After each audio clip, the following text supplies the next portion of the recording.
Policiers et gendarmes sont vent debout, non pas pour barrer la voie à un parti de l'opposition, comme on le voit souvent ailleurs, mais curieusement aux jeunes de la section RDPC du Fondi 6.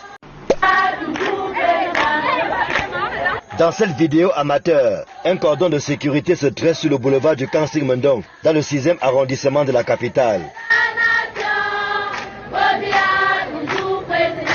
Policiers et gendarmes sont vent debout, non pas pour barrer la voie à un parti de l'opposition, comme on le voit souvent ailleurs, mais curieusement aux jeunes de la section RDPC du Fondi 6. Les hommes en tenue disent agir sous ordre du sous-préfet de Yaoundé 6, Joseph Alain Etunji. À l'origine de cet incident, le message inscrit derrière le t-shirt, abhorré par les centaines de jeunes, mobilisés par le maire de la commune d'arrondissement de Yaoundé 6. On peut y lire, le RDPC avec Yoki Onana, la jeunesse s'engage. Pour le chef de terre, il n'est pas question que des jeunes défilent avec de tels messages, sauf à les cacher. Joseph Alain Etunji estime que c'est une récupération du défilé à des fins personnelles, alors que la campagne électorale a d'autres champs d'expression. Toujours est-il que ces messages n'ont pas été du goût de l'autorité administrative, qui rappelle que seules les effigies du chef de l'État, ainsi que les associations dûment légalisées et enregistrées au préalable, étaient autorisées à défiler. Résultat des courses, ces nombreux jeunes, avec à leur tête le président de la section RDPC du Fondi 6, ont été stoppés net dans leur élan. Jean-Yoki Onana y voit un acharnement injustifié contre sa personne, pendant que le sous-préfet dit s'en tenir au maintien de l'ordre public et au respect des dispositions encadrant une telle manifestation. Un incident qui ravive les tensions, qui caractérise les relations entre les deux hommes, l'un et l'autre se regardant en chien de faïence depuis quelque temps.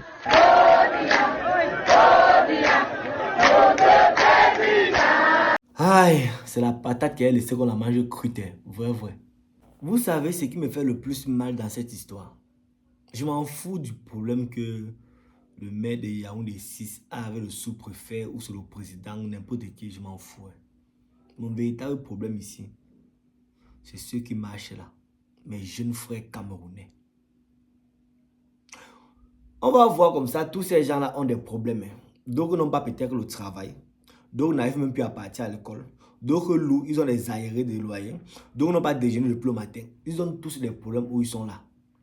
Mais s'ils n'avaient pas les problèmes, je ne pense pas qu'ils devaient être sous le soleil, à courir peut-être soit derrière 2000, soit derrière 3000. Est-ce que vous vous rendez compte seulement que chaque jour on passe le temps à aider ces gens-là à atteindre leurs objectifs et ils ne prennent pas soin de nous? Oui. Tous ces gens-là, nous la jeunesse camerounaise, là, bon vous, parce qu'un comme moi, qu'on ne vous manque pas, il y a des gens qui viennent dans mon IB pour les propositions. Oui. Plusieurs viennent dans mon IB pour les propositions. J'ai dit non. Parfois je reste, n'est pas manger. Je reste, même mon loyer n'est pas payé. J'ai les aérés. Moi, je viens dans mon IB pour les propositions. Je dois seulement faire certaines sorties pour parler un peu en bien d'eux, où je sais qu'ils ont mal fait. Je refuse. Je dis non, c'est pas moi.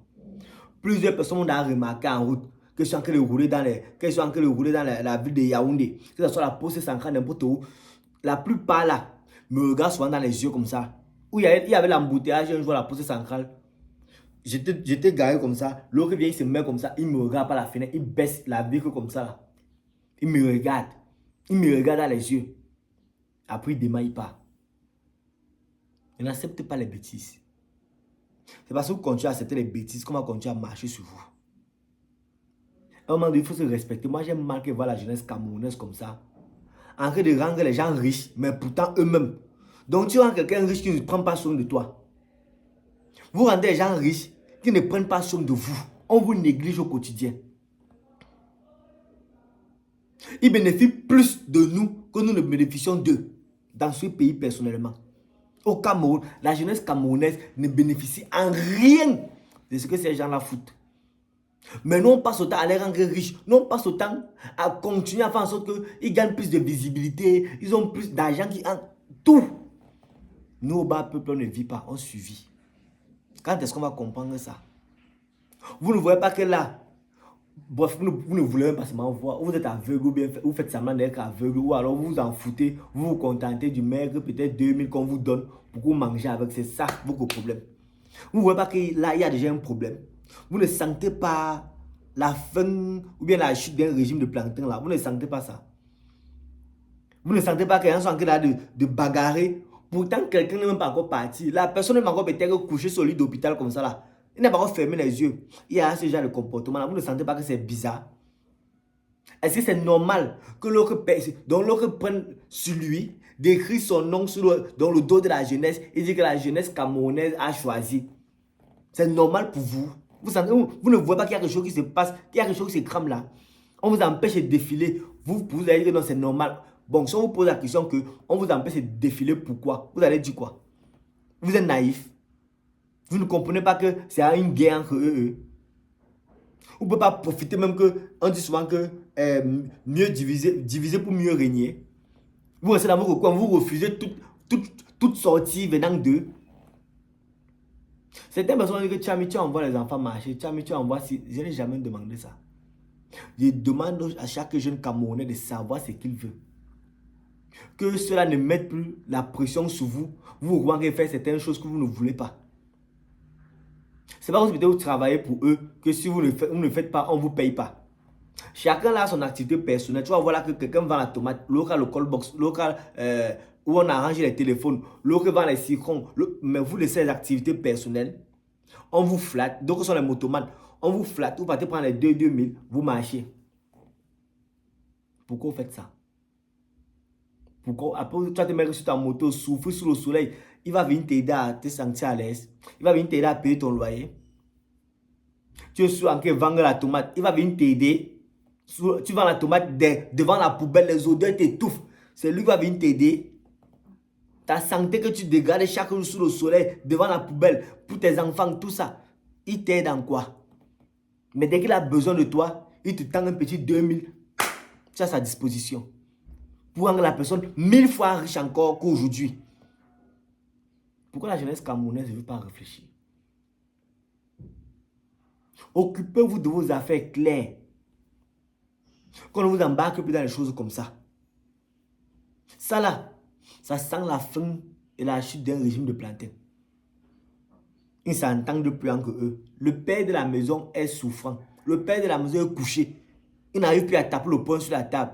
Du coup, les enfants, ils font ce qu'ils veulent. Ils font ce qu'ils veulent. Et comme nous sommes les moins... Bon, vous, pas moi, pardon, vous. Comme vous êtes les moins chers, on vous utilise comme arme. On vous utilise pour promouvoir quelque chose. Qu'est-ce qui vous arrive même? Pourquoi vous ne voulez pas réfléchir là? Quand est-ce qu'on va évoluer? Je m'en fous s'il y a l'émergence ou il n'y a pas l'émergence. Mon problème, c'est la jeunesse camerounaise. Concentrez-vous sur l'essentiel. Le temps va devenir dur bientôt. J'ai posté une vidéo sur YouTube. Pour ceux qui ne veulent pas t'écouter. Mon YouTube, c'est Alex Tchami. J'ai posté la vidéo là sur YouTube. Allez écouter cette vidéo, vous allez comprendre que on va vivre des temps extrêmement durs au Cameroun. On va vivre encore. Ne pensez pas que on a vécu ce qui est difficile. Quoi va encore nous étonner? Non. C'est vrai que quelqu'un ne va plus nous étonner, mais ça sera encore plus dur qu'avant. À un moment donné, je me demande que nos enfants qui vont venir après nous là, ils vont s'en sortir dans ce pays. Est-ce qu'ils vont s'en sortir réellement? Vous pensez seulement à vous, à l'instant T. Donc on te donne 2000, tu manges. Mais tu ne penses pas à ta progéniture. Toi qui es un petit enfant à la maison, tu penses que non, en prenant le 2000, tu vas l'acheter le lait. Oui, ils ont sémé la faim. C'est aussi ça. Ils créent la faim en vous et après vous donnent 2000, vous courez. Apprenez à vous battre. On dit que la sueur épargne le sang, c'est vrai. Apprenez à vous battre personnellement. Ils vont tout faire les stratagèmes pour vous nuire dans votre secteur d'activité personnelle. Mais continuez à vous battre. Montrez à ces gens-là qu'ils n'ont pas le pouvoir sur votre destin, sur votre avenir. Peu importe le métier que tu exerces, concentre-toi dessus. Laisse ces futilités-là. On t'appelle pour aller faire les machins-là. Tu refuses. Ils vont comprendre qu'on a une jeunesse consciente et qui veut... Donc, ils vont lever les enchères à 5 000. Vous refusez. Ils partent à 10 000. Vous refusez. Vous dites ce que vous voulez. Vous donnez vos conditions. Parce que vous êtes là, vous allez rendre celui-là riche. Donc, vous ne savez même pas ce que vous êtes en train de faire. Vous donnez vos conditions que où nous sommes, où on travaille, dans les marchés où nous sommes, on veut la propriété. Si vous voulez qu'on marche encore comme ça, on veut la propriété. Mais non, vous vous levez, vous partez. Sans fixer les conditions. Vous partez rendre riche des gens qui vont s'en foutre de vous après encore. Les élections vont passer bientôt. Vous êtes en train de faire les législatives et les municipales vont passer. Vous allez rendre celui-là riche Par exemple, le poste que vous allez donner grâce à vous, c'est ajouter l'argent sur l'argent. Et après, vous négligez. Vous allez encore vous morfondre dans vos coins que mais le travail est dur. Pourquoi c'est devenu dur comme ça? Je n'arrive pas à vendre. Il n'y a pas l'argent. Le dehors est dur. Vous savez que ce n'est pas votre problème, non? D'accord. C'est tout ce que moi j'avais à vous dire. La jeunesse camerounaise, là, prenez conscience. Je vous dis, je ne vous mens pas. Ces gens-là, plusieurs personnes m'abordent. Mais je dis non. Je refuse. Il peut faire rester ça, j'ai faim. Je pars chez un ami qui souffre aussi comme moi. Je dis, regarde, tu as au tapioca là-bas, il dit oui, il crame au tapioca, on boit ensemble. Demain, dès que j'ai lui aussi n'a pas, il vient, on boit ensemble. Il peut faire qu'on s'ancre entre nous mutuellement. Laissons ces gens laver les choses. Ils ont décidé que c'est pour eux, laissons laver ça. Vous partez où? Sous le soleil, maintenant, vous voyez, on vous ridiculise. Bref, comme on gosse son lit, c'est comme ça qu'on dort. C'est vous qui acceptez les bêtises.